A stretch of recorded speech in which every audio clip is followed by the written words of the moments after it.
அருட்பெரும் ஜோதி அருட்பெரும் ஜோதி தனிப்பெரும் கருணை அருட்பெரும் ஜோதி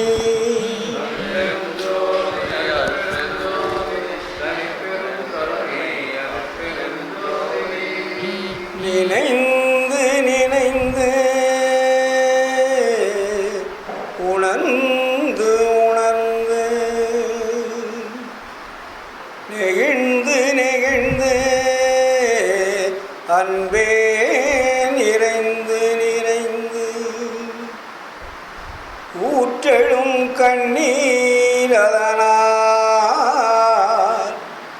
உடம்பு நனைந்து நனைந்து அருளமுதே நன்னிதியே ஞான நடத்தரசே என்னுரிமை நாயகனே என்று வனைந்து வனைந்து ஏத்திதும் நாம் வம்மின் உலகியலி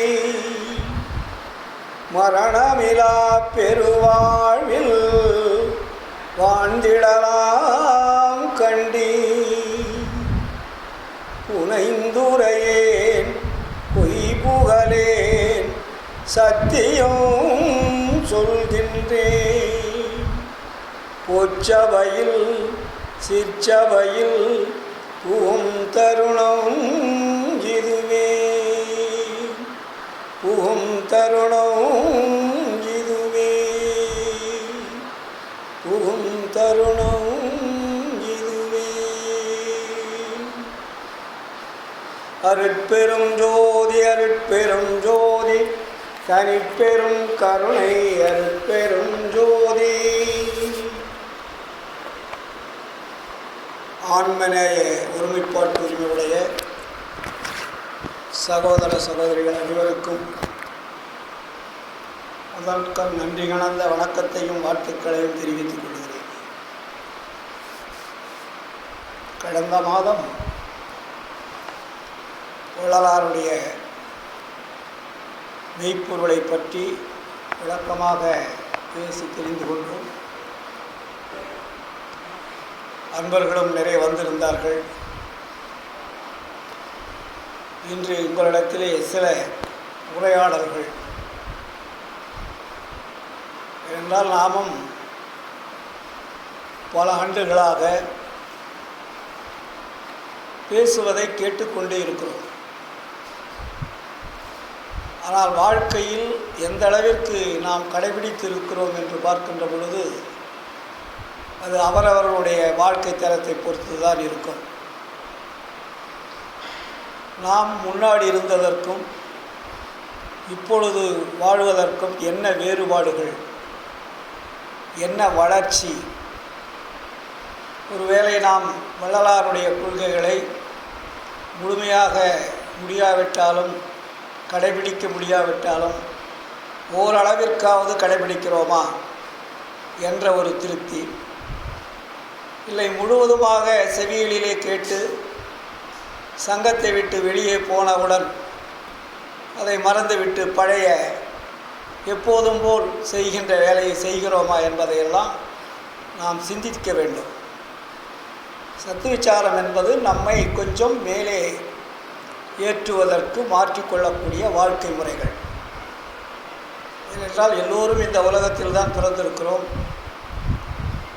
எல்லாமே இறைவனுடைய படைப்பு தான்.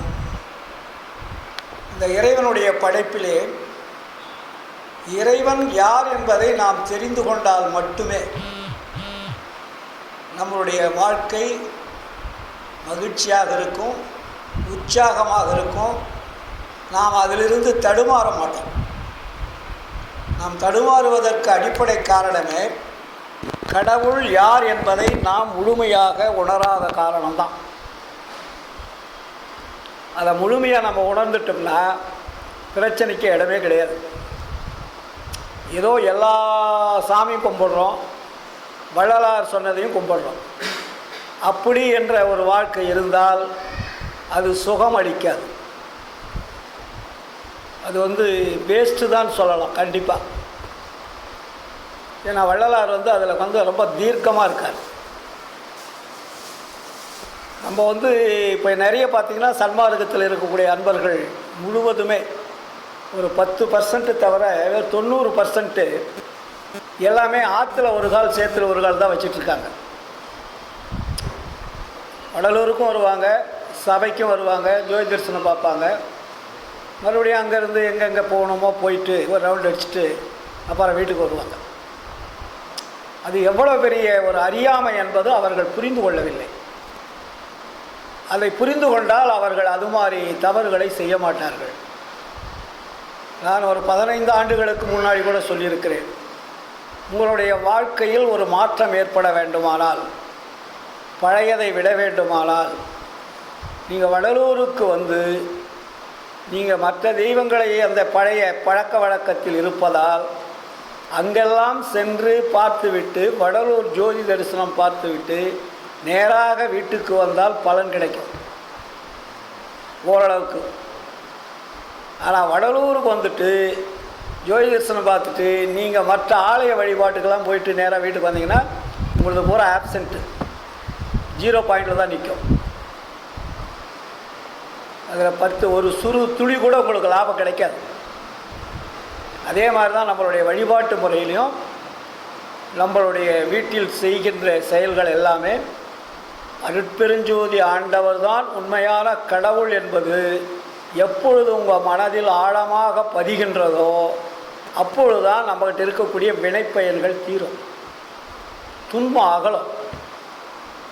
மற்றபடி நீங்கள் படிக்கிறதுனாலையும் பாடுறதுனாலையும் கேட்கறதுனாலையும் நமக்கு ஏதாவது ஒரு சிறு லாபம் கிடைக்குமானா கண்டிப்பாக கிடைக்காது.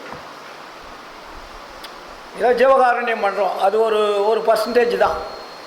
அது ஜீவர்களுடைய துன்பத்தை போக்குவது. துன்பம்னா பசி தான் போக்குறீங்க, அதை விட்டால் வேறு எதையும் போக்கலை. ஜீவர்களுக்கு ஜீவர்களால் ஏற்படும் துன்பத்தை போக்குகின்ற பழக்கம் வருடம், அது ஜீவகாருண்யம்னு அதுக்கு பேர். ஏன்னா ஜீவகாருண்யம் என்பது ஜீவர்களுக்கெல்லாம் சொன்னார். ஜீவர்கள்னால் மனிதர்கள் மட்டும் சொல்லலை, ஜீவன்னா உயிருள்ள ஜீவர்கள் எது எது இருக்குதோ அத்தனைக்கும் நம்ம உபகாரம் செய்யக்கூடிய அளவுக்கு இருக்கணும். புரியுதுங்களா? நம்ம ஏதோ பசியோடு வந்தால் ஒரு வாய் சோறு போட்டு அனுப்பிச்சிடுறோம், அது மட்டுமா ஜீவகாருண்யம் என்றால் இல்லை. வள்ளல் பெருமான் மிக தெளிவாக நமக்கு சொல்லியிருக்கார், எல்லா உயிர்களுக்கும் பசி முதல் பிணி தாகம் இச்சை எளிமை பயம் கொலை துன்பம். இப்போது எல்லா உயிர்களுமே கொலைப்படுது. மனிதர்கள் ஒரு சிலர் கொலைப்படாட்டியும் கூட கீழே இருக்கிற உயிரினங்கள் எல்லாமே அதிகமாக கொலை தான் படுது. அது தாவரங்களாக இருக்கட்டும், ஊர்வன பரப்பனவாக இருக்கட்டும், மிருகங்களாக இருக்கட்டும், எல்லாமே கொலை தான் அதிகமாக நடக்குது. புரியுதுங்களா? அப்போது அந்த உயிரெல்லாம் நம்ம என்ன காப்பாற்றுறோமான்னா காப்பாற்றுறதுக்கு முடியல, காப்பாற்றுறதுக்கு வாய்ப்பும் கிடையாது. காரணம் அப்படிப்பட்ட ஒரு சூழல். சரி, அவன் பொருளை அவன் அடிக்கிறான், அவன் தின்றான், நம்ம போய் அதை எப்படி கேட்கறது அப்படின்ற ஒரு உணர்வு நமக்கு வந்துடுது. அதனால் நம்ம அதை பற்றி சிந்திக்கிறதும் கிடையாது, கேட்குறதும் கிடையாது. அப்போது நம்ம எப்படி எவ்வுயிரும் தம்முயிர் போல் என்னன்னு வள்ளலார் சொல்கிறார்ல. அப்போ நீ இன்னொரு உயிர் போயிட்டுருக்கும்போது நீங்கள் பார்த்துக்கிட்டு வேடிக்கை பார்த்துட்டு தானே போகிறோம். தம் உயிர் போல்னு எப்படி நம்ம நினைக்கிறது? அதுக்கு அடிப்படை இதுதாங்க. அதனால இந்த போர்டை கொண்டாந்து இன்னைக்கு இங்கே வச்சது. அப்படிங்களா? அப்போது எல்லா உயிரும் ஒன்றுன்னு நினைக்கிறோம். ஆனால் நினைக்கிறதோட மட்டும் இல்லாமல் நம்ம கண்ணுக்கு முன்னாடி நிறைய உயிர்கள் அழிக்கிறாங்க. ஆனால் நம்ம பார்த்துக்கிட்டு தான் போகிறோம். ஏன்னா நம்மளால் அதை இப்போ இருக்கக்கூடிய உலகத்தினுடைய சூழலில் அதை ஒன்றும் பண்ண முடியல. அப்படி ஏதாவது செய்ய போயிடணும்னா நமக்கு தான் பிரச்சனையை உருவாக்குறாங்க. அப்போ நம்ம என்ன பண்ணணும் சன்மார்க்கிகள் அப்படின்னா, நம்மளால் முடிந்த உயிர்களை காப்பாற்றணும். நமக்கு தெரிஞ்ச உயிரினங்கள் இருக்கு இல்லையா, அந்த உயிரினங்களை நம்மளால் முடிஞ்ச அளவுக்கு அந்த கொலையிலிருந்து நம்ம காப்பாற்றணும். அதை காப்பாற்றக்கூடிய ஒரு தில்லு ஒவ்வொரு சன்மாரிக்கும் வரணும். ஏதாவது ஒரு உயிரை. இப்போ நீ கிடா வெட்டி பொங்கலை வைக்கிறான்னா அங்கே போய் நீங்கள் தடுத்து நிறுத்த முடியாது, உங்களை வெட்டிடுவான். கசாப்பு கடையில் போனீங்கன்னாக்கா நீங்கள் ஏன்டா வெட்டுறேன்னு கேட்டாக்கா 4 போலீஸ் பந்தோபஸ்தோடு இன்றைக்கி அரசாங்கமே அதுக்கு அனுமதி வழங்கியிருக்குது, அதையும் நம்ம தடுத்து நிறுத்த முடியாது. அப்போது நமக்கு தெரிந்த உயிரினங்கள் நிறைய இருக்குது இல்லையா?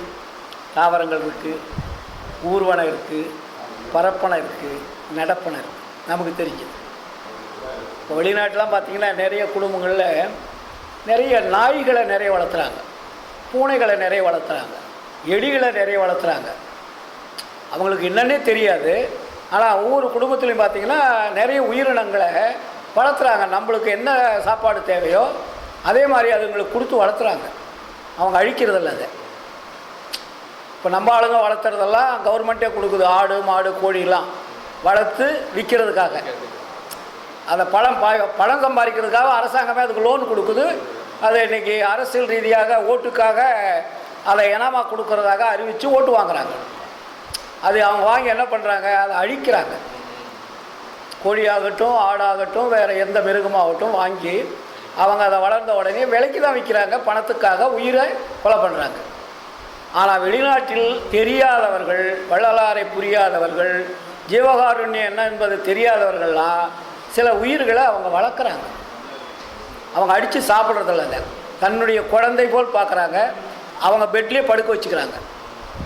நீங்கள் நெட்டில் போய் பார்த்தீங்கன்னா நிறைய தெரியும். யூடியூப்பில் நெட்லாம் பார்க்குறாங்களா, நமக்கு அதை பார்க்கும்போதே நம்மளை அறியாத ஒரு உணர்வு ஏற்படுது.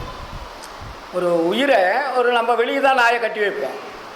அவங்க வீட்டுக்குள்ளே அவங்க எப்படி குழந்தைகள் விளையாடுதோ அது மாதிரி விளையாடுது. பூனை அது மாதிரி விளையாடுது, நாய் அது மாதிரி விளையாடுது, தேன் அதே மாதிரி தேனீக்களை கொண்டாந்து வைக்கிறாங்க. எந்த உயிரையும் அவங்க அழிக்கிறதில்ல. அதை அவ்வளோ குழந்தையே பக்குவமாக பாதுகாக்கிறாங்க.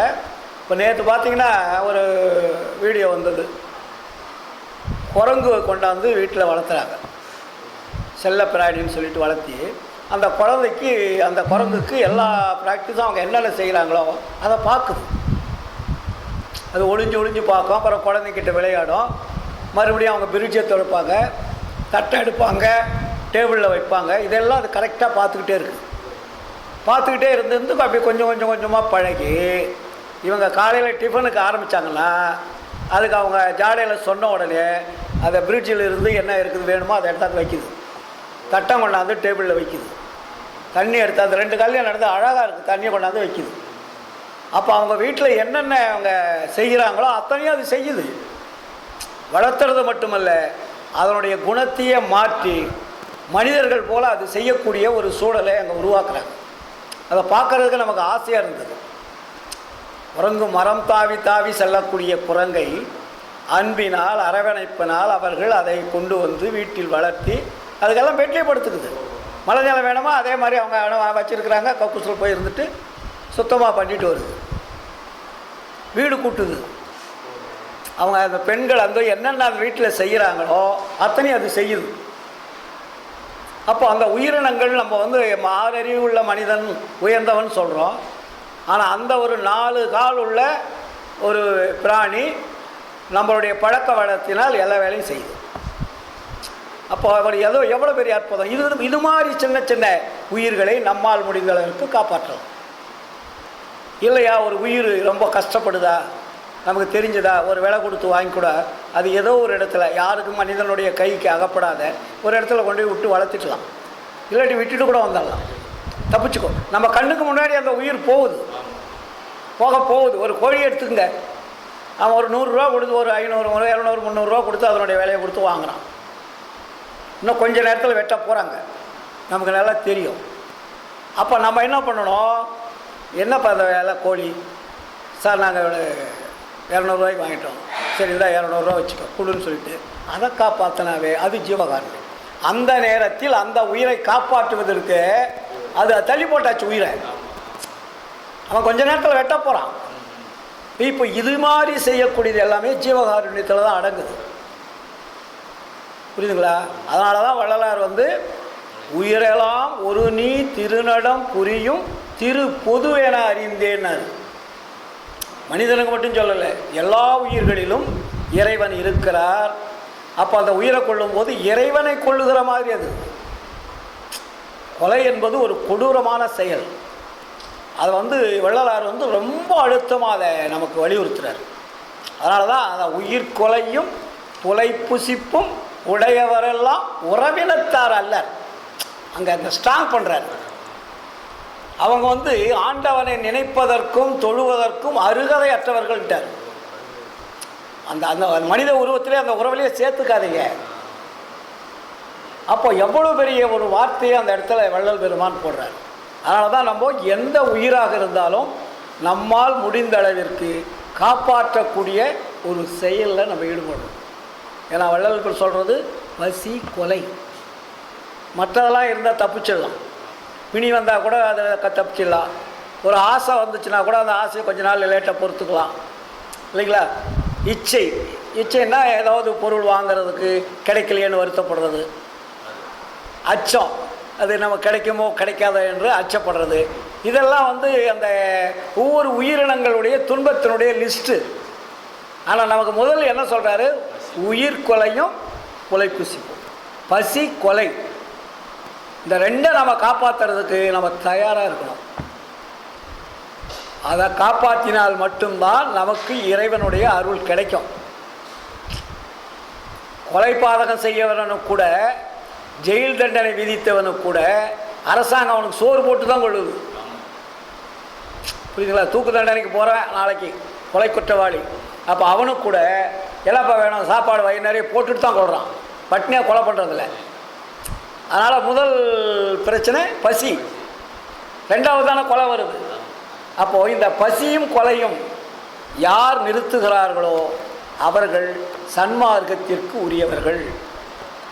இது புறத்தில். அப்போது நம்மளுடைய உடம்பில் இருக்குது பார்த்தீங்களா அகம், இந்த அகத்துலேயும் நம்ம உடம்பையே நம்ம தினமும் கொண்டுகிட்டு இருக்கிறோம். ஒவ்வொரு அணுக்களையும் நம்ம சாவடிச்சுக்கிட்டு இருக்கிறோம். அந்த சாவடிக்கக்கூடிய தருணம் வரும்போது முடிவு பெறுகின்ற பொழுது தான் மரணம்னு வருது. அப்போ நம்மளுடைய உடம்பை நம்ம காப்பாற்றுறதுக்கு எவ்வளோ நம்ம கஷ்டப்படணும். வியாபாரம் வச்சு பொருள் சம்பாதிக்கிறது கஷ்டப்படுறோம். ஆனால் நம்மளுடைய உடம்பை காப்பாற்றுவதற்கு நம்ம அதை பற்றி பெருசாகவே எடுத்துக்கிறது இல்லை. 6 மணிக்கு போகிறோம், 7 மணிக்கு போகிறோம், 10 மணிக்கு போகிறோம், 11 மணி வழி வியாபாரம் தான் இருக்கிறோம். பொருளீட்டுவதற்காக காலம் நேரத்தை பார்க்காமல் நாம் செலவு செய்கிறோம். ஆனால் அந்த பொருளை நம்மால் எடுத்து போக முடிவதில்லை. ஆனால் நம்ம உடம்பை பற்றி என்னைக்காவது சிந்திக்கிறோமானா சிந்திக்கிறதில்லை. ரொம்ப டயர்ட் ஆகிடுச்சு, கஷ்டமாச்சுன்னா உடனே டாக்டர்கிட்ட போயிடும் இல்லைங்களா. உடனே போய் அவர் என்ன சொல்கிறாரு அந்த மருந்து மாத்திரையை சாப்பிட்டு மறுபடியும் நம்ம ஸ்டார்ட் பண்ணிடுறோம். ஆனால் இந்த உடம்பு முதுமை அடையாமல் இருப்பதற்கு நாம் என்ன செய்து கொண்டு இருக்கிறோம்? நம்முடைய உடம்பில் இருக்கக்கூடிய கோடான கோடி அணுக்கள் சேர்ந்தது தான் இந்த பாடி. இந்த பாடியை நம்ம காப்பாற்றுறதுக்கு நம்ம என்ன முயற்சி பண்ணோம் அப்படின்னா யாரும் முயற்சி பண்ணுறதில்லை. நம்ம ரெகுலர் ஒர்க்கு தானே பண்ணிகிட்டு இருக்கிறோம். அப்போது வள்ளலார் சொன்ன ஏதாவது ஒரு சிறு வழிமுறையாவது நம்ம கடைபிடிக்கிறோமானா இல்லை.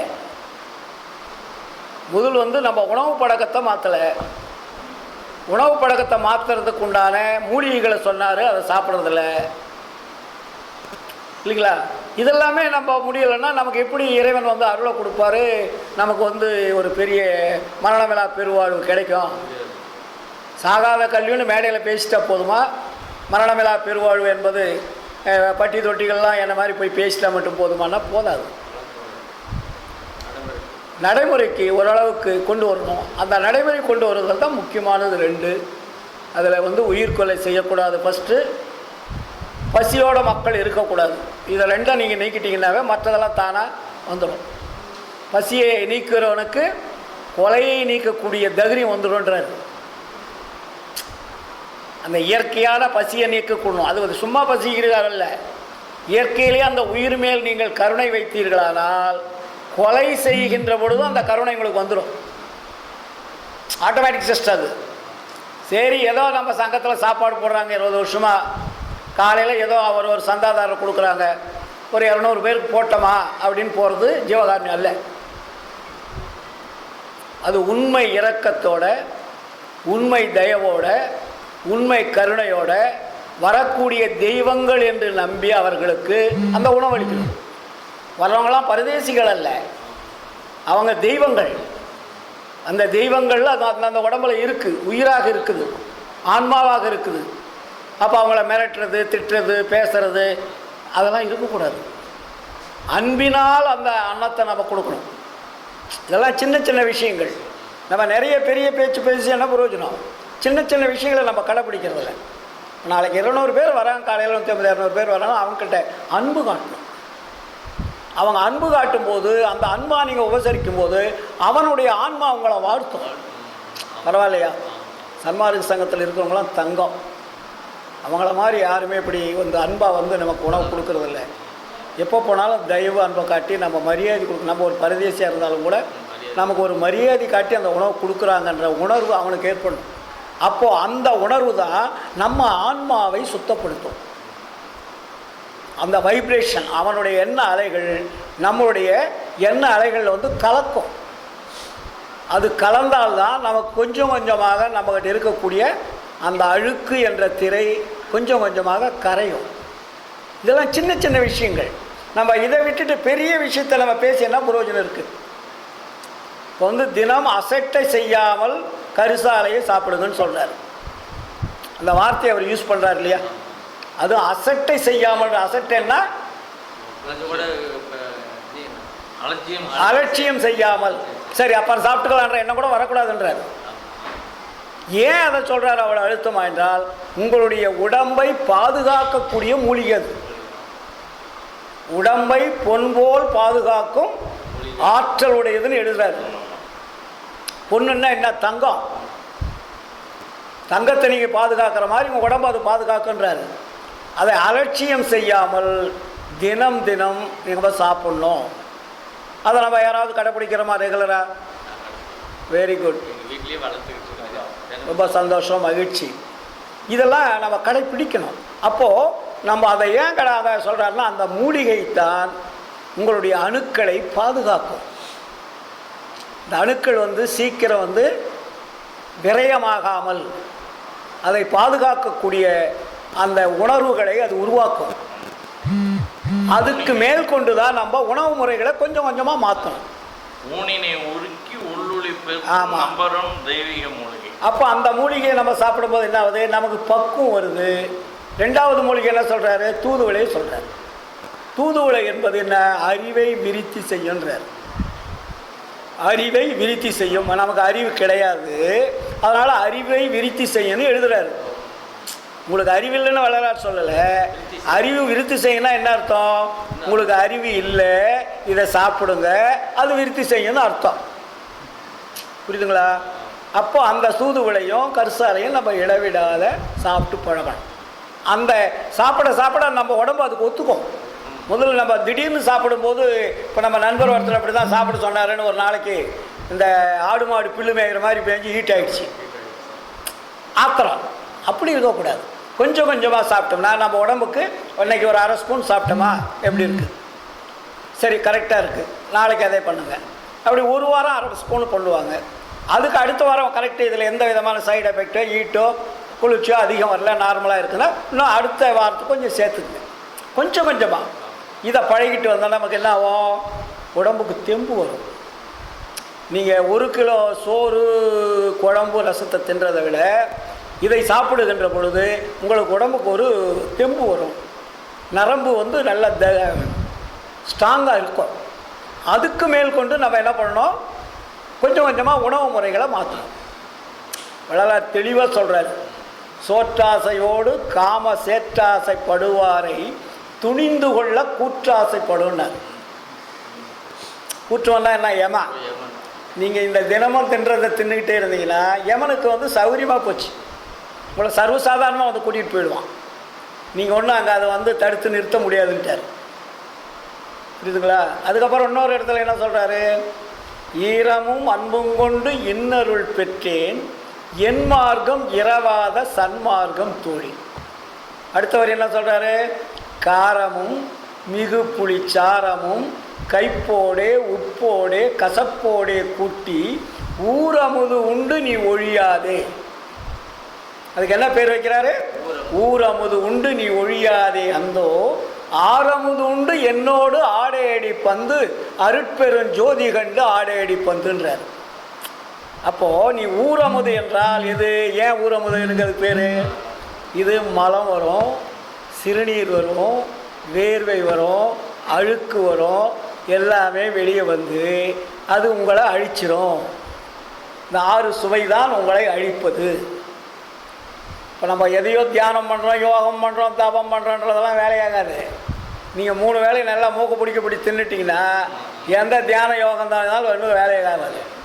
அப்போ நம்ம என்ன பண்ணோம்? இந்த அறுசுவையை கொஞ்சம் கொஞ்சமாக பக்குவமாக குறைக்கணும். அறுசுவை நம்ம ஃபுல்லாக சாப்பிடும்போது என்ன வருது? காமம் வருது. காமம் என்றால் என்ன? உணர்ச்சி. உணர்ச்சி எப்படி வருது? இந்த அறுசுவை அது இரத்தமாக மாறி இரத்தம் சுத்தகரிப்பு செய்து அது குண்டலினி பையில் போய் விந்துவாக மாற்றமடைந்து இறங்கிடும். அப்போ விந்து இறங்கினா என்ன ஆகும்? உங்களை சும்மா விடாது. அது வீரியம் உள்ளது, அது சும்மா விடாது. அது போய் ஏதாவது ஒரு தப்பு பண்ண ஆரம்பிச்சு சொல்லிடும். நீங்கள் தப்பு பண்ணுறதில்ல, உங்களுக்கு அந்த எண்ணம் வராது. ஆனால் இந்த உணவினால் உங்களுக்கு அந்த விந்து என்ற வீரியம் வந்து அது வெளியே வருகின்ற பொழுது உங்கள் உடம்பு சீக்கிரமாக அழிந்து போயிடும். அதனால தான் கிராமத்தில் அந்த காலத்தில் என்ன சொல்லுவாங்க? விந்து விட்டவன் நொந்து கெட்டான்னு சொல்லி பழமொழி உண்டு. அப்போது நமக்கு ஆரமுது ஊறுறதுக்கு இந்த உடம்போ தவிர ஊரமுதுக்கு அல்லன்ட்டார். அது ஊரமுது, அதுவும் அமுதம்தான், அதுவும் வந்து அங்கே தான் இறங்குது. இது ஆரமுது, இது மேலே இருந்து கீழே வெளியே இறங்கணும். இது இறப்பையிலிருந்து வெளியே வந்து அது ஃபில்ட்ரு பண்ணி அதை எங்கெங்கே சுத்திகரிப்பு செய்யணுமோ அத்தனையும் செய்து அது ரத்தமாக மாற்றி, ரத்தம் 4 வகைன்னு எழுதியிருக்கார் வள்ளலார். அதை எந்தெந்த ரத்தத்தில் என்னென்ன இருக்குதுன்னு கலவை எழுதி வச்சுருக்கார். உரநடை பகுதியில் போனீங்கன்னா தெரியும். இன்றைக்கி தான் வந்து இவனுங்களை ஏபிசிடின்னு சொல்கிறான். ஆனால் வள்ளலார் அன்னைக்கே எழுதியிருக்காரு 4 வகை ரத்தங்கள் அப்படின்னு எழுதுறார். கலவை ரத்தம் என்னென்ன ஒரு 4 வகையில் வரும். அப்போ அந்த 4 வகை ரத்தங்கள் அந்த உணவனுடைய தன்மைக்கு மாறி அங்கே வருது. இது வந்து சுக்கில பையில் போய் இறங்கிடுது. இறங்கிட்ட உடனே அது என்ன ஆகும்? நம்மளுடைய வயதை கூட்டிக் கொண்டே இருக்கும். இது தினமும் சாப்பிட்றீங்க, தினமும் வெளியே வந்துட்டுருக்கு, தினமும் சாப்பிட்றீங்க, தினமும் வெளியே வந்துட்டுருக்கு இல்லையா? அதனால் வள்ளலார் அதுக்கு என்ன சொன்னார்? அதை கூட ஊற்றுக்கேணி நாயன்னு ஒரு வார்த்தை போடுறார். ஒரு ஆண் பெண் என்பது தினம் தினம் உடலுறவு செய்யக்கூடாது. அப்படி செய்தால் உங்களுடைய உடம்பு சீக்கிரம் அழிந்துவிடும். அப்போ என்ன சொல்கிறாரு? 15 நாளைக்கு ஒரு தடவை, இல்லறத்தானுக்கு 15 நாளைக்கு ஒரு தடவை ஆண் பெண் உடலுறவு வைத்து கொள்ள வேண்டும். ஏனென்றால் இறைக்காமல் இருந்தாலும் ஆபத்து, இறைத்து கொண்டே இருந்தாலும் ஆபத்துன்றார். புரியுதுங்களா? நம்ம டெய்லி இறைச்சாலும் சீக்கிரம் வற்றி போய், அதனால தான் அது ஊற்றுக்கேணி நாயன்னார். ட்ரை ஆகிட்டுனா அதுக்கப்புறம் சீக்கிரம் உடம்பு தேக நஷ்டம் ஏற்படுன்ட்டார். அப்போது சிட்டத்தை நீக்குவது போல்னு போட்டார். எப்படி ஒரு சிட்டம் கட்டிட்டா விளக்கில் அந்த மேலே இருக்கிற சிட்டத்தை நீக்கணும்னா மறுபடியும் விளக்கு நின்று எரியுது. அதுபோல் இந்த 15 நாளைக்கு ஒரு தடவை இதை நீங்கள் யூஸ் பண்ணிக்கங்க, அதுக்கு மேலே யூஸ் பண்ணாதீங்க. அப்போ கூட என்ன எதற்காக நம்ம யூஸ் பண்ணோம்னா குழந்தை வேண்டும் என்ற உணர்வுக்கு மட்டும் யூஸ் பண்ணுன்றார். இப்போ உடம்பை நம்ம பாதுகாக்கிறதுக்கு என்னென்ன வழிமுறைகளை நமக்கு சொல்லியிருக்காரு. நம்ம இதெல்லாம் அந்த சிந்திக்கிறதே கிடையாது, அங்கே போகிறதே இல்லை. பாட்டை பாடிடுறோம், எல்லாம் பண்ணிடுறோம், எப்போதும் போல் செய்கிறோம். அப்போ நம்ம உடம்பு எவ்வளோ பெரிய பொன்னானதுன்னு சொல்கிறார் இல்லையா? உடம்பை பாதுகாக்குவது மிக மிக அவசியம். அப்போ இந்த மாதிரி நிலையில் என்ன, அது வந்து இடைவிடாது இறைவனை தொடர்பு கொள்ளுபவருக்கு சுக்கிலம் உண்டாகாதுன்ட்டார். வைப்ரேட் ஆகிடும், அங்கே குண்டலினி சக்திக்கு வராது. ஸ்டோர் பை இருக்கு இல்லையா, அந்த ஸ்டோர் பைக்கு வராது. எப்படி இந்த பிரிட்ஜில் வந்து ஒரு சில பிரிட்ஜில் தண்ணி கீழே இறங்கினோடனே வெளியே எடுத்து ஊற்றுவாங்க. ஒரு சில பிரிட்ஜில் வந்து அந்த தண்ணி கீழே இறங்காத வைப்ரேட் ஆகிட்டே இருக்கும். இப்போ கம்பெனிகளை பார்த்தேன், எங்கள் வீட்டில் அப்படி தான். முதல்ல வாங்கினோம், தண்ணி நம்ம எடுத்து ஊற்ற வேண்டியதில்லை, அது தண்ணி இறங்க இறங்க அது வைப்ரேட் ஆகி ஆகி வெளியே போயிடும். இப்போது வர இதில் வந்து கீழே ஒரு டேங்க் வச்சுருப்பான். அந்த கூலிங் ஆக தண்ணி ஃபில்டர் ஆகி அந்த டேங்கில் வந்து நிறைஞ்சிடும். மறுபடியும் அந்த டேங்கை கழட்டி நம்ம கொண்டு போய் வெளியே ஊற்றிட்டு மறுபடியும் சுத்தம் பண்ணிட்டு வைக்கணும். புரியுதுங்களா? அப்போ நமக்கு என்ன ஆகணும், வைப்ரேட் ஆகணுமே தவிர அதை ஸ்டோர் ஆகக்கூடாது. இடைவிடாது இறைவனை தொடர்பு கொள்ளுகின்றவர்களுக்கு, எந்த இறைவனை, அருட்பெருஞ்சோதி ஆண்டவரை தொடர்பு கொள்ளுவதற்கு உங்களுடைய உணர்வுகள் அதை சுட்டி எரிக்கின்றார். அந்த சூடு வரும்போது என்ன ஆகுது, உங்களுடைய உடம்பை பாதுகாக்கக்கூடிய உணர்வுகள் அங்கே வந்து அந்த அழிக்கக்கூடிய அணுக்களை வெளியே தள்ளாமல் அது வைப்ரேட் ஆகி ஆவியாக மாற்றி அது வெளியே தள்ளிடும். இவ்வளோ பெரிய விஷயத்தை நமக்கு சொல்கிறார். இதை நம்ம கடைபிடிக்கிறோமா? அப்போ நம்ம என்ன, நமக்கு அடிப்படை வள்ளலார் நமக்கு சொல்கிறார்னா, இறைவனை இடைவிடாது தொடர்பு கொள்ள வேண்டும்னார். நான் மறந்தேன் எனினும் என்னை தான் மறவான் எனது நாயகன் என்றாடுகின்றேன். இதுவரையில் ஊன் மறந்தேன், உயிர் மறந்தேன், உன்னை மறந்தறியேன். எவ்வளோ பெரிய வார்த்தை அது! என்னுடைய உடம்பை மறந்து விட்டேன், என்னுடைய உணர்வுகளை மறந்து விட்டேன், எல்லாவற்றையும் மறந்து விட்டேன், ஆனால் உன்னை மறந்தறியேன். உன்னை என்னால் மறக்க முடியவில்லை. அப்போ அந்த எண்ணங்கள் எங்கே போகுது? ஆண்டவர் மேல் போகுது. ஆண்டவர் மேலே எண்ணம் போயிட்டா உங்களுக்கு பசி எடுக்காது, உணவு மேலே ஏக்கம் வராது, இதை சாப்பிட்லாம் அதை சாப்பிட்லான்ற எண்ணம் வராது. ஹோட்டல்களை தேடலாம், அதை ஸ்வீட்டு கடையில் தேடலாம், காய்கறி கடையில் தேடலான்ற எண்ணம்லாம் மறந்துடும். அப்போ அந்த உணவை பார்க்கின்ற பொழுது அது வந்து உங்களுக்கு வெறுப்பு உருவாகும். இந்த உணவனால் எவ்வளவு பெரிய ஆபத்து வருகிறது என்பதை உணரக்கூடிய தன்மை யாருக்கு வருகிறதோ அவர்கள் இறைவனை தொடர்பு கொள்கிறார் என்பது பொருள். புரியுதுங்களா? அதனால தான் அதுக்கு புழுக்கின்ற உணவுன்னு அதுக்கு பேர் வச்சார். அப்போ நமக்கு என்ன உணவு சொல்கிறார் வள்ளலார்? புழுக்காத உணவுகளை மாற்றுங்கள். ஏன்னா உடம்பு நிற்கணும். உணவு இதை சாப்பிடாத நிறுத்தினீங்கனாலும் உடம்புக்கு ஆபத்து, பட்னியாக போட்டாலும் டேஞ்சர்ஸ். அப்போது ஒன்றை நிறுத்தி ஒன்றை மாற்றுங்கள், கொண்டு வாங்க. ஏன்னா இதை விட அது எனர்ஜி ஜாஸ்தி. அப்போ அவர் என்ன சொல்கிறாரு? அது தேன், கற்கண்டு, அயன் செந்தூரம், தாமர புஷ்பம். இது ஏன் சொன்னார்? பேரிச்சம்பழம். இது ஏன் சொல்கிறாரு? இது வந்து ஊரமுதை உருவாக்காது. அது சொன்னார், ஊரமுது உண்டு நீ ஒழியாது. ஊரமுது என்பது மலம் போகக்கூடிய உணவு பூரா ஊரமுது. அப்போ இது நாளும் மலம் வராது, அப்படியே வைப்ரேட் ஆகி உடம்புலேயே ரோல் ஆகிட்டு அது கொடுக்க வேண்டிய எசன்ஸை கொடுத்துட்டு வெளியே போயிடும். புரியுதுங்களா? அப்போ உங்களுக்கு பாத்ரூமு, லெட்டின்னு, கக்கூஸ் எதுவுமே தேவையில்லை. இதுதான் வந்து அந்த சுத்த சன்மார்க்கத்தினுடைய தீவிரமான ஒழுக்க நெறிகளிலே முதன்மையானது உணவு முறைகள். இந்த உணவு முறைகளை நம்ம கொஞ்சம் கொஞ்சமாக மாற்றணும். இப்போ இதை நீங்கள் சேர்க்க அது கொஞ்சம் கொஞ்சமாக குறைஞ்சிடும். நீங்கள் இப்போ சாப்பிட்றீங்க, அதை திடீர்னு நிறுத்திட்டு இதை சாப்பிட்டீங்கன்னா செட் ஆகாது. இதை நீங்கள் சாப்பிட்றீங்க, இதையும் சாப்பிடுங்க. இது சாப்பிட என்னாகும், அது மேலே உங்களுக்கு ஆட்டோமேட்டிக்காக வெறுப்பு வந்துடும். வெறுப்பு வரும்போது என்னாகும், இது மேலே இன்பம் வந்து அது மேலே வந்து அதை ஒதுக்குறான்ற எண்ணம் வந்துடும். இதுதான் மாற்றுவது. வள்ளலார் எதையுமே விட்டுடுங்கன்னு சொல்ல மாட்டார், மாற்றுங்கள்ன்றார். ஒன்றை விட வேண்டுமானால் ஒன்றை சேர்க்க வேண்டும். புரியுதுங்களா? அப்போ இந்த முறையை நம்ம கையாண்டோம்னா நமக்கு என்ன வராது?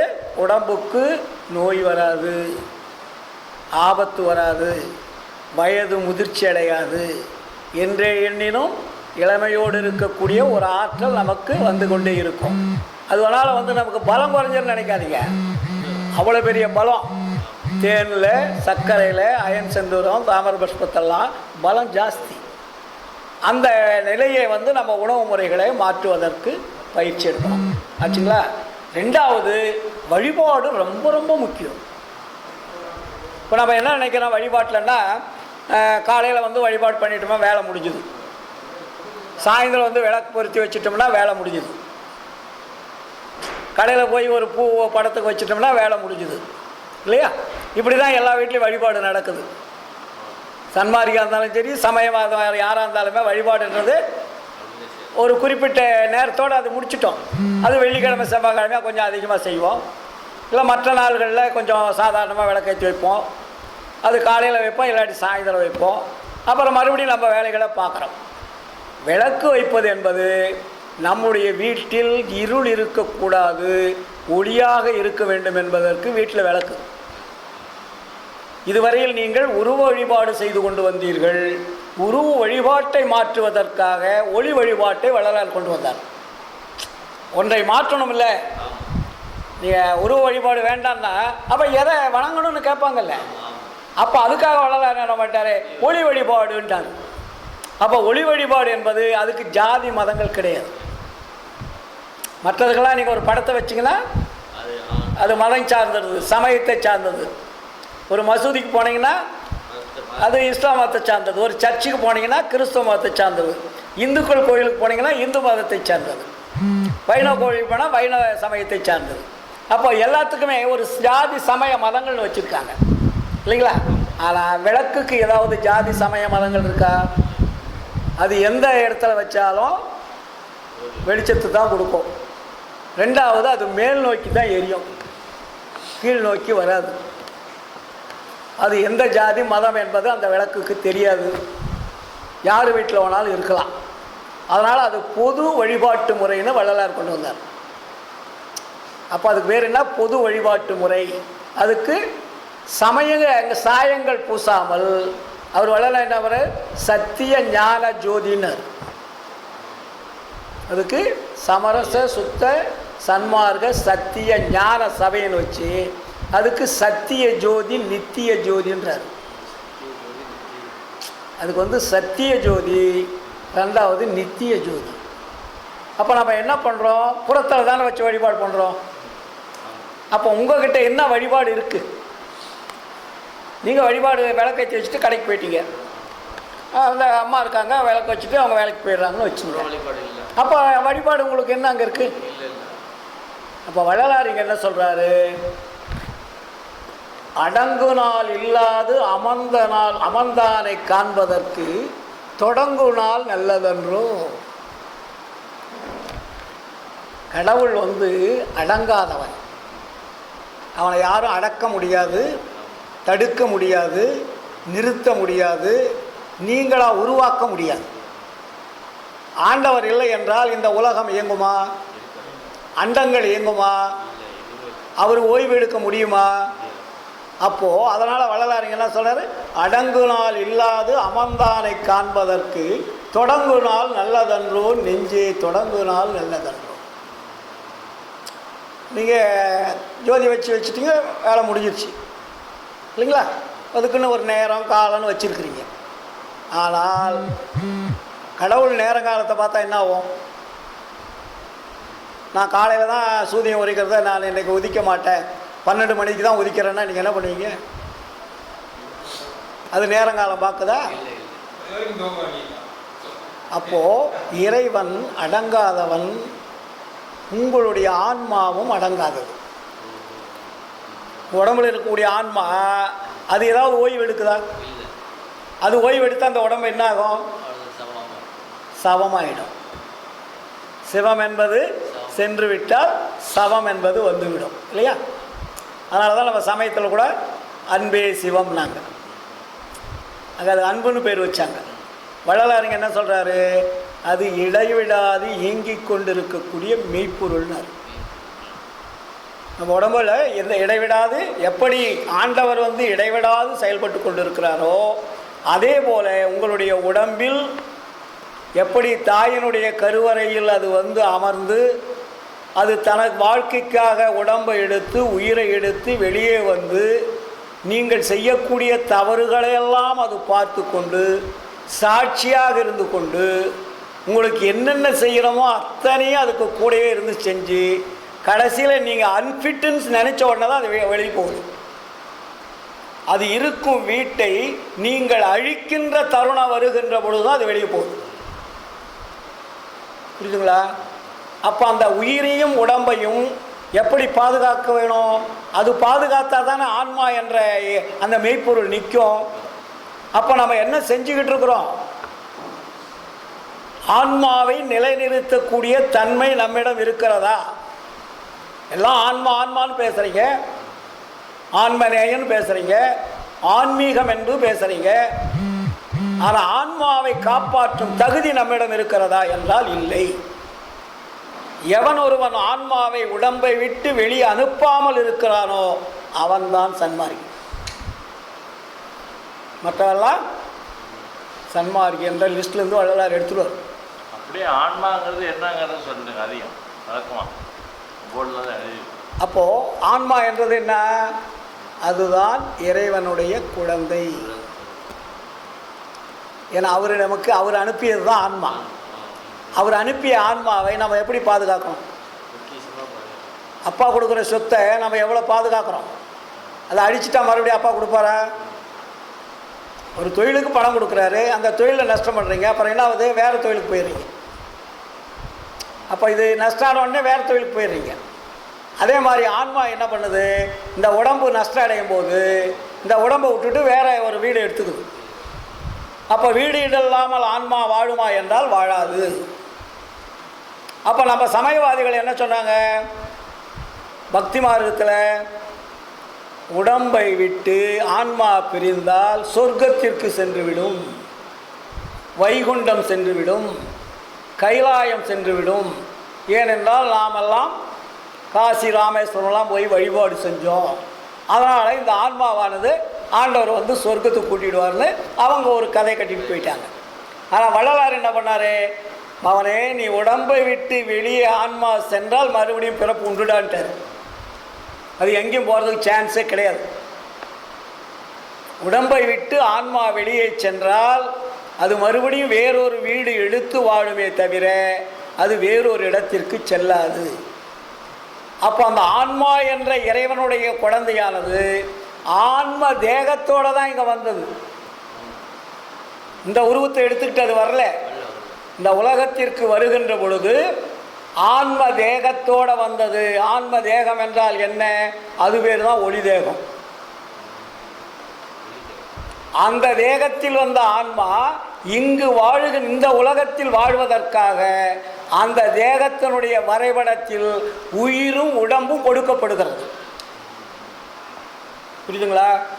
அப்போ அந்த உயிரும் உடம்பையும் கொடுத்தால் நீங்கள் உயிரையும் அழிக்கக்கூடாது, உடம்பையும் அழிக்கக்கூடாது. இதை எந்த வகையில் இது சேர்ந்ததோ அந்த வகையில் பிரித்து நீ எப்படி வந்தாலும் அந்த தேகத்தை மாற்றிடான்னு வள்ளலார்.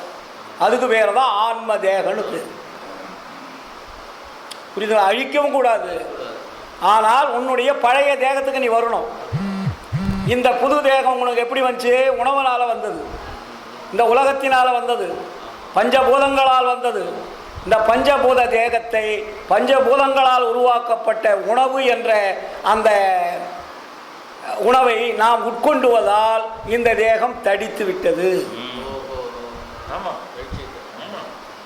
அப்ப தடித்த தேகத்தை கரைக்க வேண்டும். கரைக்கிறதுனா எப்படி? அது அருள்னால மட்டும்தான் கரைக்க முடியும், வேற எதுலையும் கரைக்க முடியாது. வேற எந்த பொருளை வச்சு உங்களை இந்த உடம்பை கரைக்கவே முடியாது. அருளால மட்டும்தான் அது மெல்ட்டாகவும் கரையும். அதனால தான் அருளே என் மனம், அருளே என் அறிவு, அருளே என் உரு. அந்த அருட்பெருஞ்சோதி அகவல்ல அருள் அருள்னு போட்டிருக்காரு. என்ன படிக்கிறீங்க? அருள் தான். அப்போ அந்த அருளை பெறுவதற்கு தான் நாங்கள் இவ்வளோ கஷ்டப்படணும். நீங்கள் இந்த அளவிற்கு இந்த உலகத்தில் முறை தெரியாமல், வழி தெரியாமல், வழிபாடு தெரியாமல் வாழ்க்கை வாழ்ந்ததினால் வந்த துக்கம்தான் மரணம். மரணம் என்பது ஒரு துக்கம். அதனால தான் அது மரண பெரும்பிணி வாரா வகை தரும் கருணை பெருந்திரல் காட்டிய மருந்தே. மரண பெரும்பிணின்னர். அதை மற்ற பிணி பெரும்பிணி இல்லை, அது சீக்கிரம் ஏதோ செஞ்சிடலாம். மரண பெரும்பிணி உங்களால் எப்படி நீக்க முடியும்? அப்போ அந்த மரண பெரும்பிணி வாரா வகை தரும் கருணை பெருந்துரல் காட்டிய மருந்து, அதுதான் அருள் மருந்து. அந்த அருள் மருந்தை பெறுவதற்கு தான் இவ்வளவு வழிகள். அப்போ நீங்கள் போய் எங்கே சார் கடையில் வாங்கணுமா? வாங்க வேண்டியதில்லை. வேறு ஏதாவது விற்கிதா? இல்லை. அப்போ எங்கே தான் சார் இருக்குது? உங்கள்கிட்டே இருக்குது. வேறு எங்கேயும் போய் நீங்கள் வாங்க வேண்டியதில்லை. அந்த அருள் என்பது இறைவன் நீங்கள் அறியாமல் வாழுகின்ற பொழுது உங்கள் உடம்பை சுத்திகரிப்பு செய்வதற்காக முன்னாடியே அருளை வைத்து தான் அனுப்புகிறார். அதனால தான் வள்ளலார் சொன்னார், பெட்டி இதில் உலவாத பெரும்பொருள் உண்டு, அது பெருக என அது திறக்கும் பெருந்திரவு போலும், எட்டும் இரண்டும் தெரியாது என் கையிலே கொடுத்தி எடுக்கதனை முயல்கின்றேன், அட்டிசையன் எனையாதீர்,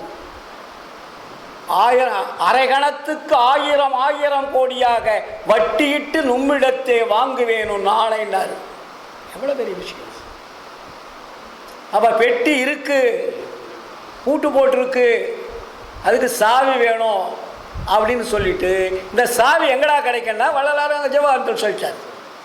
ஜீவகாருண்யமே மோட்ச வீட்டில் திறவுகோல்.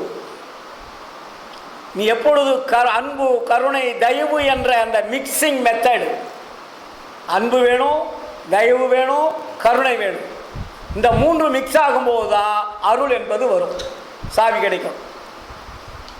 அப்போ அந்த சாவி திறக்கிறதுக்கு சாவி கிடைச்சா மட்டும் போதுமா? இறைவனுடைய ஆர்டர் வேணும், இறைவனுடைய அனுமதி வேணும். அப்போ அந்த அனுமதியை பெறுவதற்கு தான் எவ்வளோ விஷயங்களை வள்ளலார் கொடுத்துருக்கார். அப்புறம் என்ன சொல்றாரு? வல்லவர் எல்லாமும் வல்லானை காணற்கு நல்ல நாள் எண்ணிய நாள் நெஞ்சே நல்ல நாள் எண்ணிய நாள். புரியுதுங்களா? வல்லானை காண்பதற்கு, வல்லன்னா யாரு? அருட்பெருஞ்சோதி ஆண்டவர். அவரை காண்பதற்கு நீங்கள் அலையணும். உங்ககிட்டே இருக்காரு. உங்ககிட்ட இருக்கிற கடவுளை நீங்கள் ஏன் தொடர்பு கொள்றதுக்கு பயப்படுறீங்க? வெளியில் இருக்கிற கடவுளை போய் ஏன் தேடுறீங்க? அப்போ தேடுறதுனால உங்களுக்கு ஏதாவது லாபம் இருக்கா? எதுவுமே கிடையாது. அப்போ என்ன இருக்குது? நமக்கு அதிகமாக நஷ்டம்தான் இருக்குது. அதனால தானே வள்ளலார் முதல் பாட்டியை ஞான சரிகளை போட்டார். நினைந்து நினைந்து உணர்ந்து உணர்ந்து போட்டார் இல்லையா? அப்போ நம்ம எங்கே இருக்கிறோம்? அது எப்படி இருக்கான்? தூண்டாத மணிவிளக்காய் துலங்குகின்ற தெய்வம்னார்.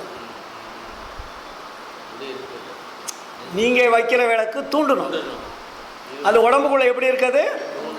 தூண்டாத மணிவிளக்காய் துலங்குகின்ற தெய்வம். அது துரிய தெய்வம், அரிய தெய்வம், பெரிய பெரும் தெய்வம்.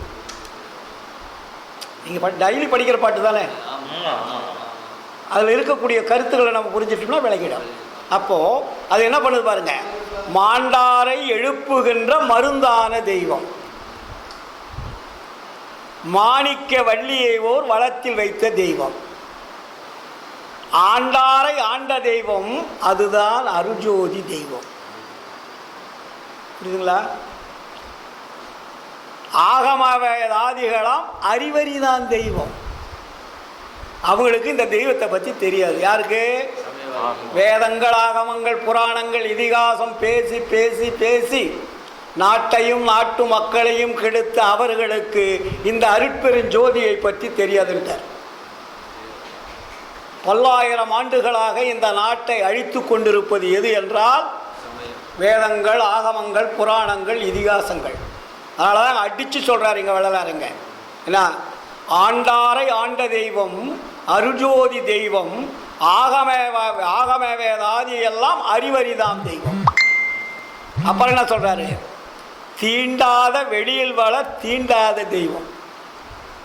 நீங்கள் அதை தொட முடியுமா? பார்க்க முடியுமா? இதை விட நீங்கள் தொட்டு ஏற்றிடலாம். உங்களோட ஆன்மா உங்களால் தொட முடியுமா? ஆன்மா அவனுடைய தந்தையை தொட முடியுமா? அதனால தான் அது தீண்டாத வெளியில் வள தீண்டாத தெய்வம். அது எங்கே இருக்கு? சிற்சபையில் விளங்குகின்ற தெய்வம். அதே தெய்வம் உங்ககிட்ட சிற்சபையில் இருக்கிறது ஐயா, வேற போய் தேடாத. உன்னை இயக்கிக் கொண்டிருக்கக்கூடிய அந்த ஆற்றல் மிக ஆன்மாவை தொடர்பு கொள்ளாமல் நீ ஏன் அலைந்து கொண்டிருக்கிறாய்? வாங்க வாங்க, நான் வராட்டி கூட என் பொண்டாட்டி கூப்பிடுறேன், அதுக்குள்ளுக்காக போயிட்டு வரணும், கிளம்பிடுறோம்ல. ஜாதகம் பார்த்தோம், அந்த கோயிலுக்கு போய் இந்த கோயிலுக்கு போய் பரிகாரம் செய்ய சொன்னாங்க, அதனால் அதை போய் செஞ்சால் தான் நமக்கு வந்து குடும்பத்தில் நிம்மதி இருக்குன்னு சொல்லிட்டு நீங்கள் சன்மாதத்தில் இருப்பீங்க. பொண்டாட்டியை பேச்சு தட்ட முடியாது, குழந்தைய பேச்சு தட்ட முடியாது. போகலைன்னா அப்பாவை அனுப்பிட்டுடுவான். பொண்டாட்டி அன்ஃபிட்டுடுவாங்க. இப்போ இந்த வாழ்க்கை முறையை நம்ம வகுத்து வச்சுட்டோம். அப்போ நீங்கள் ஆரம்பத்திலேருந்தே உங்களுடைய இல்லறத்தில் இருக்கக்கூடியவர்களுக்கு சொல்லி புரிய வச்சுருந்தா இரு மனமும் ஒரு மனமாக இருக்கும். அது நம்ம மட்டும் போகிறோம், அவங்க எப்படியும் அவங்க வேலையை பண்ணிட்டு போகிறாங்க, நம்ம விட்டுட்டு வந்துடுறோம். நிறைய இப்போ பாருங்க, பொம்பளைங்க யாராவது இருக்காங்களா? ஒருத்தர் தான் இருக்காங்க. முதல்ல கொஞ்சம் 4-5 பேர் வந்தாங்க. அப்போது நம்ம ஆரம்பத்தில் என்ன பண்ணுறோம், அவங்கள ஒதுக்கிடுறோம். அவங்க வந்தால் தொல்லை, இல்லாட்டி அவங்கள கூட்டிகிட்டு போகணும், அதை கூட்டிகிட்டு போனால் வர வழியில் ஏதாவது வாங்கி கொடுக்க சொல்லுவாங்க. இப்படிலாம் நம்மளுடைய எண்ணங்கள் மாறி அவர்களை தள்ளி தள்ளி வைத்து அவர்களுக்கும் அந்த உண்மை ஒழுக்க நெறியை சொல்லாமல் நாம் அவர்களை தள்ளி வைத்துட்டோம். அதனால் நம்ம எதை செஞ்சாலும் அவங்க வெறுப்பாக நம்மக்கிட்ட பேச ஆரம்பிச்சிட்டாங்க. என்ன சொன்னாலும் கேட்குறது. என் பொண்டாட்டி நான் வந்து வரும்போதே நான் கூட்டிகிட்டு தான் வந்தேன், கடைசி வரையும் கூட்டிகிட்டு தான் போனேன். இப்போ முடியாததுனால வரல. ஒவ்வொரு இந்த சங்கத்துக்கு எத்தனை ஆண்டுகள் தொடர்ச்சியாக வந்திருப்பான். நான் வராத என் ஒய்ஃப் வராத அந்த சங்கத்துக்கு வரமாட்டேன். இதே இடத்துல அப்போ அந்த நிலையை நாங்கள் ஆரம்பத்திலேருந்தே உருவாக்கிட்டோம். அப்போ எனக்கு துணையாக இருக்கிறாள் எல்லா வகையிலும். எனக்கு தடை என்பது கிடையாது இன்னைக்கு வெளியும். அப்போது நம்ம ஒரு தாய் தந்தையர் அந்த வழியை பின்பற்றுகின்ற பொழுது தன்னைத்தானே குழந்தைகள் மாறிடும். புரியுதுங்களா? இப்போ என்னுடைய குழந்தைகள் அத்தனை பேருமே வள்ளலாரை விட்டு வேறு எதையுமே வழிபட மாட்டாங்க. இது அருட்பெருஞ்சோதி ஆண்டவரை தவிர தெளிவாக இருப்பாங்க. என் பேரன் பேத்திங்களும் அப்படி தான். நான் சொல்லியாக கொடுக்குறேன். இல்லை, அந்த வித்தானது எந்த உணர்வில் வருதோ அந்த உணர்வாக மாறிக்கொண்டே இருக்கும். சார் நீங்கள் எந்த வித்து போடுறீங்களே எந்த மண்ணில் அதுதான் சார், அதுக்கு தகுந்த மாதிரி தான் விளையும். புரியுதுங்களா? அப்போ எங்களுடைய உணர்வுகள் அது உணர்வான அந்த உணர்வு நல்லொழுக்கத்தினுடைய உணர்வுகளாக வித்துவாக உருவானது. அப்போ அவங்களுடைய அந்த எண்ண அலைகள் சொல்லாமல் செயல்படும். அதனால்தான் வள்ளலார் சொல்வார், பலனால் சந்ததி இல்லாமல் வருந்துகின்ற சம்சாரிகள் ஜீவகாருண்யமே விரதமாக அனுசரிப்பார்களே ஆனால் அவர்களுக்கு நல்ல அறிவுள்ள குழந்தை பிறக்குன்னு எழுதுகிறார். புரியுதுங்களா? இப்போ நான் போன வாரம் கூட கரு உண்டாகும் இதன்னு ஒரு ஸ்டார்ட்டில் போட்டு விட்டேன். குழந்தை இல்லாதவர்கள் தவிக்கின்ற தவிப்பு, அவர்கள் யாரை நம்பி எப்படியெல்லாம் ஏமாறுகிறார்கள். பூசாரிகளை நம்பி ஏமாறுகிறார்கள், ஜோதிடர்களை நம்பி ஏமாறுகிறார்கள், வழிபாட்டு முறைகளை நம்பி ஏமாறுகிறார்கள். இப்படி நிறைய அதுக்கு தொடர்பெல்லாம் கொடுத்துட்டு இந்த ஏமாற்று வேலை தேவையில்லை. அப்போ வள்ளலார் சுக்கிலம் உண்டாகும் விதம் என்பதெல்லாம் எழுதியிருக்காரு இல்லையா, அதை பார்த்து அவங்களுக்கு புரிகிற மாதிரி எழுதி ஃபுல்லாக நான் போஸ்ட் பண்ணிட்டேன். அது பயங்கரமான வரவேற்பு. ஏன்னா அறியாமல் புரியாமல் தெரியாமல் இந்த நிலையில் அவங்க போய் விழுந்துடுறாங்க. பணத்தையும் அடிச்சிடுறாங்க, கற்பையும் விலை பேசி விடுகிறார்கள். நீங்கள் நிறைய இடத்துல போனீங்கன்னா குழந்தை உங்களுக்கு எப்படியும் கிடைக்கும் உருவாக்குன்னு சொல்லிட்டு இந்த பூசாலிங்க ஜோதிடர் மருத்துவர்லாம் என்ன பண்ணுவானுங்க, தவறான வழியை யூஸ் பண்ணுறாங்க. அப்புறம் இன்னொன்று வந்திருக்கு இல்லையா, டெஸ்ட் டியூப்பு. டெஸ்ட் டியூப்னா என்ன சார்? அது இன்னொருத்தனுடைய விந்தை எடுத்து இன்னொரு பெண்ணில் அனுப்புவதுக்கு பேர் தான் டெஸ்ட் டியூப். அதுக்கு இப்போ அந்த பொண்ணு விபச்சாரமே பண்ணிடலாம். புரியுதுங்களா? அவன் யாரோ என்னவோ எந்த விந்தோ எந்த சுக்கிலமோ இந்த கருமுட்டைக்கும் அந்த கருமுட்டைக்கும் ஒத்துட்டுச்சுனாக்கா ரெண்டையும் டெஸ்ட் பண்ணி டியூப்பில் வச்சு விட்டுருவான். அப்போ அந்த குழந்தை எப்படி இருக்கும்? அப்போ அந்த அப்பாவை மதிக்குமா, மற்றவங்கள மதிக்குமா? இதனுடைய ஜீன்ஸ் அதனுடைய ஜீன்ஸ் வேறுபட்டுரும். குடும்பத்தில் பின்னாடி வளர அது என்ன இப்போ தானே நிறைய 10-15 வருஷமாக அப்படி உருவாக்குறாங்க. அவங்க வளர்ந்து வரும்போது தான் அந்த வாழ்க்கை முறை எப்படின்னு தெரியும். இதெல்லாம் வந்து தேவையற்ற விஞ்ஞானங்களை கண்டுபிடித்து கருவிகளை கண்டுபிடித்து பணத்தை கொள்ளையடிப்பதற்காக செய்கின்ற சூட்சுமம். அப்போ வள்ளலாரிங்க என்ன சொல்கிறாரு, எதுவுமே வேண்டாம், நீங்கள் இடைவிடாது அருட்பெருஞ்சோதி ஆண்டவரை தொடர்பு கொண்டு ஜீவகாருண்யமே வழிபாடாக நினைத்து விரதமாக ஏற்று செயல்பட்டீர்களானால் நல்ல அறிவுள்ள சந்ததியை உண்டு பண்ணும் என்பது சத்தியம்னு எழுதுகிறார்கள். அப்போ உங்களுடைய ஜீன்ஸ் அது மாற்றிடும். பழைய அந்த அசுத்த அணுக்களை மாற்றி சுத்த அணுக்களாக அது மாற்றும். எப்படி? ஜீவகாருண்யத்தினால. மற்றவருடைய ஆற்றல் நம் இடத்திலே வந்து பதிய பதிய பதிய என்னாவோ நம்முடைய உணர்வுகள் அணுக்கள் எல்லாமே சுத்திகரிப்பு செஞ்சிடும். அதே மாதிரி இடைவிடாது இறைவனை தொடர்பு கொள்வதனால் உடம்பே சுத்தமாயிடும். அதனால தான் இங்கே வள்ளலார் நமக்கு சொல்கிறாரு, காலம் கடந்த கடவுளை காணற்கு காலம் கருதுவது. இறைவன் காலம் கடந்தவர், அவரத்தை போய் நீங்கள் பார்க்கறதுக்கு நேரங்காலத்தை பார்த்து வழிபாடு பண்ணுறீங்க இல்லையா? காலம் கடந்த கடவுளை காண்பதற்கு காலம் கருதுவதே நெஞ்சே காலம் கருதுவதே. வச்சுங்களா? எப்படி அந்த பாடல் பூரா அற்புதமான பாடல்கள், தனிப்பாடல்கள் வரும். அப்புறம் தடையாதும் இல்லா தலைவனை காணற்கு தடையாதும் இல்லை கண்டாய். நீ அவனை தொடர்றதுக்கு எந்த தடையும் கிடையாதுட்டார். மற்றவங்களை தொடுவதற்கு தடை உண்டு. புரியுதுங்களா? ஏன்னா உங்கள்கிட்ட இருக்கக்கூடிய ஆன்மா இறைவனால் அனுப்பியது. ஆனால் அந்த உண்மையான இறைவனை நீங்கள் தொடர்பு கொள்ளுகின்ற பொழுது அங்கே தடை என்பது கிடையாது. நீங்கள் உண்மையான இறைவனை விட்டுட்டு வேறொரு இறைவனை வணங்கினா அங்கே தடை வந்துடும். அந்த தடை என்பதான் மாயினால் உருவாக்குவது. மாயன்னு சொல்கிறீங்க இல்லையா? அப்போ மாயை என்ன பண்ண தப்பு பண்ணுறான்னு அர்த்தம். அது புரிஞ்சுக்கும்.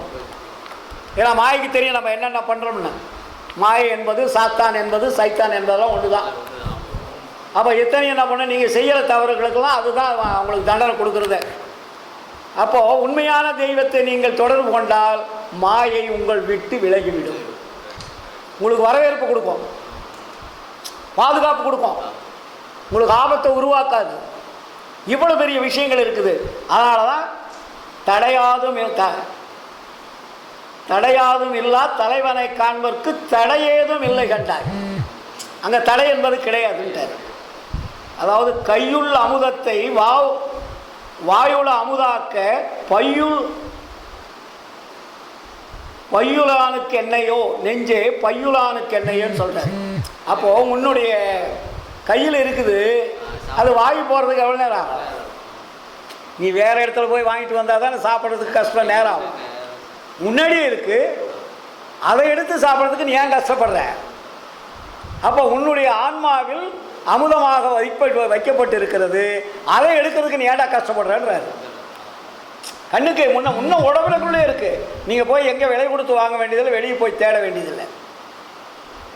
அப்போ நம்ம என்ன பண்ணிட்டு இருக்கிறோம்? நம்ம தான் சிந்திக்கணும். அப்போ நம்ம என்ன பண்ணோம்? இறைவனை இடைவிடாது தொடர்பு கொள்ள வேண்டும். இன்னொன்று, நாம் உணவு முறைகளை மாற்ற வேண்டும் இல்லையா? உணவு முறைகளை மாற்றிட்டீங்கன்னாவே ஒழுக்கம் என்பது தானாக வந்துடும். இந்த ஒழுக்கம் கெட்டு போச்சுன்னு சொல்கிறாங்களா? எப்படி கெடுது? உணவுனால தான் கெடும் ஒழுக்கம். புரியுதுங்களா? வள்ளுவர் சொன்னார், ஒழுக்கம் விழுப்பம் தரலாம், ஒழுக்கம் உயிரினும் ஓம்பப்படுங்க. விளக்கம் சொன்னாரா? இல்லை. ஆனால் வள்ளலார் வந்து தான் அந்த ஒழுக்கத்துக்கு முதல் அடி கொடுத்தாரு. முதல்ல இந்திரிய ஒழுக்கத்துக்கு வாடான்னார். இந்திரியம் என்றால் புறக்கருவிகள். இந்த புறக்கருவிகள் செய்யக்கூடிய செயல்பாட்டினால் தான் உங்களுக்கு துன்பங்கள் வந்து கொண்டு இருக்கிறது. இந்த புறக்கருவிகளை வச்சு தான் நீங்கள் சாப்பிட்றீங்க.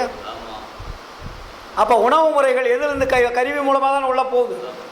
அப்போ நீங்கள் தான் வாய் அடக்கணும், கையடக்கணும், கால் அடக்கணும், கண் அடக்கணும், காது அடக்கணும், மூக்கு அடக்கணும், வாய் அடக்கணும்னு எல்லாத்தையும் ஐம்புலன்களையும் நீங்கள் அடக்கணும்.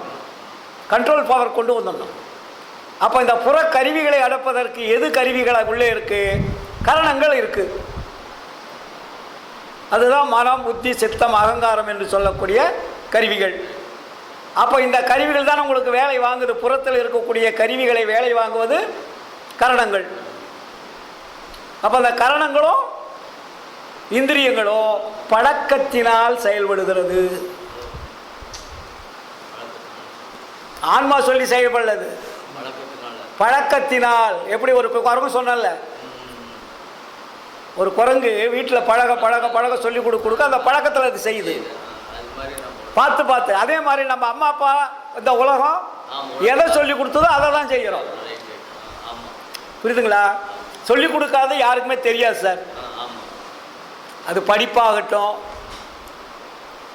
பொருளாகட்டும், உங்கள் வாழ்க்கை முறையாகட்டும், யாருமே சொல்லாமல் தெரிந்து கொள்வதற்கு வாய்ப்பே கிடையாது. எல்லாம் சொல்லியது தான். இறைவனை இடைவிடாது இடைவிடாது தொடர்பு கொள்வதுன்னு சொல்லிடுவோம். இது வந்து மதத்தில் வந்து நாமாவளி ஜபம் மந்திர ஜபம்லாம் சொல்லுவாங்க. இப்போ சன்மார்க்கத்தில் இடைவிடாது தொடர்பு கொள்றதுனா எந்த சிந்தனைகளை நீங்கள் அங்கே வைக்கணும். ஆன்மாவை சிந்தனையிலேயே இருக்கணும். உங்களுக்கு நேரம் ஃப்ரீயாக இருந்துச்சுனாக்கா அருட்பெருஞ்சோதி மகாமந்திரத்தை சொல்லுங்கள். இப்போ நான் வியாபாரம் பண்ணிக்கிட்டு இருக்கிறேன், சிந்தனையை நீங்கள் அதை வச்சுட்டு வியாபாரம் பண்ணுங்க, அது தடை கிடையாது. நீங்கள் உங்களுடைய உணர்வுகளை கொண்டு போய் இங்கே வச்சுட்டிங்கன்னா வேலை முடியுது. அதனால தான் ஞானசரிகளை சொல்கிறார் இல்லையா, உச்சிக்கு கீழே உள்நாக்குக்கு மேலே மூளையின் மத்தியில் மலர்ந்த தாமரைக்குள்ளே உள்ளே வந்து ஒரு சின்ன ஒளியாக அது இயங்கிக் கொண்டிருப்பது, அதுக்கு பேர் தான் ஆன்மா. அது இல்லை என்றால் உடம்பு இயங்காது. அதனால் உங்களுடைய உணர்வுகளை அங்கே தொடர்பு வையுங்கள்னு. அதனால தான் ஞானசரிகளை ஒரு பாட்டு அதுக்காகவே போட்டார் தனியாக. குறித்து உரைக்கின்றேன், நீங்கள் கேட்ட கேள்வி சொல்கிறார் பாருங்க. குறித்து உரைக்கின்றேன் இதனை கேண்மின் இங்கே வம்மின், கோணுமன குரங்காலே நாணுகின்ற உலகி, வெறித்த உம்மால் ஒரு பயனும் வேண்டுகிறேன், எனது மெய்யுரையை பொய்யுரையாய் வேறு நிலையாதி. இப்போ சொன்னீங்க இல்லையா, நீங்கள் பொறித்த மதம் சமயம் எல்லாம் பொய் பொய்யே, நீ சொன்ன மந்திரம்லாம் பொய்டான்ட்டார். பொறித்த மதம் சமயம் எல்லாம் பொய் பொய்யே அவற்றில் புகுதாதி. அப்புறம் என்ன பண்ணோம், செரித்திடு சிற்றவை நடத்தை தெரிந்து துதித்திடுமின் சித்தியெல்லாம் இத்தினமே சத்தியம் சேர்ந்திடுமே. இதை விட என்ன விளக்கம் சொல்லணும்? வரல, உங்களுடைய உணர்வுகள் அங்கே வைக்கிறதுக்கு என்ன சார் இருக்கு? இப்போ ஒரு சாதாரண எக்ஸாம்பிள், ஒரு பொம்பளை கையில் குழந்தை வச்சுட்ருக்குறான், இன்னொரு இடத்துல கூடை வச்சுருக்கிறான், தலைமையட்டில் ஒரு பானையை வச்சு தண்ணி வச்சுக்கிறான். அவள் போயிட்டே இருக்கிறாள்ல, பழக்கத்துக்கு வந்துட்டால, அப்போ அந்த பானையும் விடாது, குழந்தையும் விட மாட்டா, கையில் இருக்கிற பொருளையும் விட மாட்டா. அப்போ தலைமையில் இருக்கிறது என்ன, அது தன்னைத்தானே அந்த உணர்வு அங்கே போயிட்டு இருக்குது. இப்படி நடக்கும்போது நடந்தால் கூட அந்த உணர்வுகளை பேலன்ஸ் பண்ணிக்கலாம். இப்போ எத்தனை பேர் அப்படி கொண்டுட்டு போகிறாங்க. அப்போ நீ செய்யக்கூடிய தொழில் அதில் பாதிக்காது. உணர்வுகளை வைக்கிறதுக்கு நமக்கு என்ன இருக்குது? இப்போ நான் போயிட்டு இருக்கிறேன், ட்ரெயினில் வேலை செஞ்சுட்டு இருக்கேன், படிச்சுட்டு, என் உணர்வு அங்கே தான் இருக்கணும். அங்கே உணர்வு வந்தால் தான் நான் பேச முடியும், இல்லாட்டி பேச முடியாது, லாக் ஆகிடும். நான் ஏதோ ஒன்று எடுப்பேன், ஏதோ ஒன்று பேசுவேன், இடையில் வந்து எனக்கு அதை எடுத்து கொடுக்கும், கடவுள் கொடுக்கணும். அப்போ என்னுடைய உணர்வுகள் அங்கே போகும்போது எனக்கு தெரியாத வார்த்தைகள் வந்து விழும். புரியுதுங்களா? உங்களை அழிப்பதற்கல்ல, உங்களை வாழ வைப்பதற்குத்தான் அது வேலை செய்கிறதே தவிர உங்களை மாற்றி தள்ளுவதற்கு அல்ல.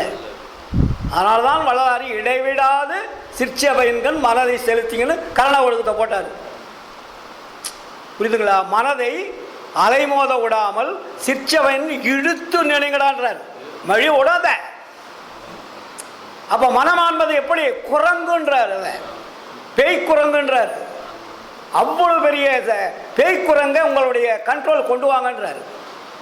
மனம் எனும் ஓர் பேய்க்குரங்கு மடப்பையிலே மற்றவர் போல் என நினைத்து மறுட்டாதே கண்டாய், தினையளவு உன் அதிகாரம் செல்ல ஒட்டேன், யார் என எங்கு என நினைத்திருந்தாய், ஞான சபை தலைவனுக்கு நல்ல பிள்ளை நானே. இதெல்லாம் செஞ்சாதான் நமக்கு இந்த பிறவியில் நமக்கு கிடைக்க வேண்டிய ஆன்ம லாபம் கிடைக்கும். இல்லாட்டி அடுத்த பிறவிக்கு நம்ம லைசன்ஸ் போய் வாங்கிக்க வேண்டியதான். அது அடுத்த பிறவி என்ன கிடைக்குன்னு நமக்கு தெரியாது. அதனால தான் வள்ளலார் இந்த பிறவி போனால் மறுபடியும் எந்த பிறவி கிடைக்கும் என்பது உண்மை அல்ல, தெரிந்து கொள்ள முடியாது. என்னம்மா?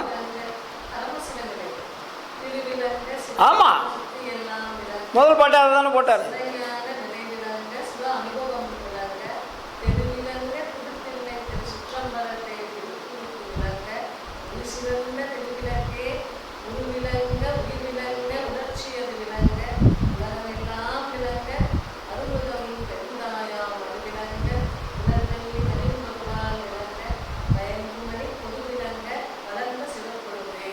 தெளிவாக சொல்லிட்டார் இல்லையா? உங்களை விளக்கக்கூடியது எல்லாமே விளங்கனே போட்டுவார்.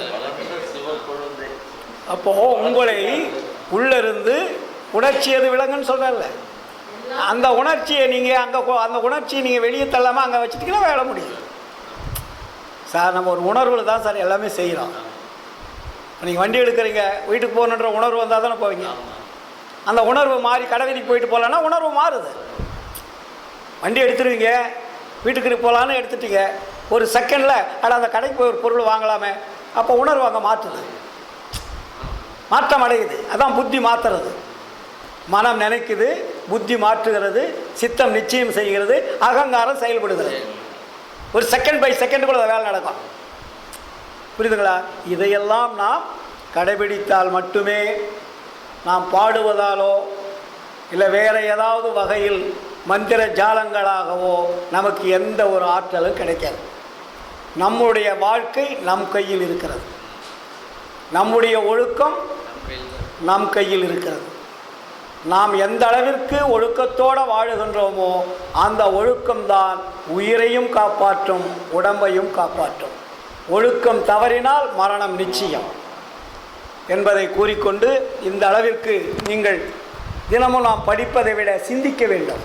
சத்விச்சாரம் இன்றைக்கி நம்ம சத்விச்சாரம் பண்ணியிருக்கோம். இந்த விசாரத்தில் நாம் தெரிந்து கொள்வது என்ன? அன்றைக்கி கடவுள் ஒருவரே என்பதை நினைத்து கடவுளை இடைவிடாது தொடர்பு கொள்வது. ரெண்டாவது, வாழ்க்கை முறையை உணவு முறையினால் எதை எதை விட வேண்டும், எதை எதை சேர்க்க வேண்டும், இல்லையா? இதையெல்லாம் நாம் கடைபிடித்து வந்தால் நம்முடைய வாழ்க்கை ஊரமுது இல்லாத ஆரமுது கிடைக்கும், இல்லைங்களா? அப்போ நம்ம என்ன பண்ணுறோம்? ஊரமுதை உண்டு ஒழிந்து கொண்டிருக்கிறோம். ஆரமுது உண்டு நம்மை ஆள வைக்கக்கூடிய ஒரு சூழல் வரணும். இதை நாம் தெரிந்து கொண்டோமானால் இன்றிலிருந்து நம்முடைய வாழ்க்கையை கொஞ்சம் மாற்றுங்கள். மாற்றிவிட்டால் அது மாறிக்கொண்டே இருக்கும். மாறாது இருக்கிற வழி தான் கஷ்டம். புரியுதுங்களா? நீங்கள் உங்களை கொஞ்சம் மாற்றிடுங்க பாருங்கள், அது உங்களை கூட்டிகிட்டு போயிடும்.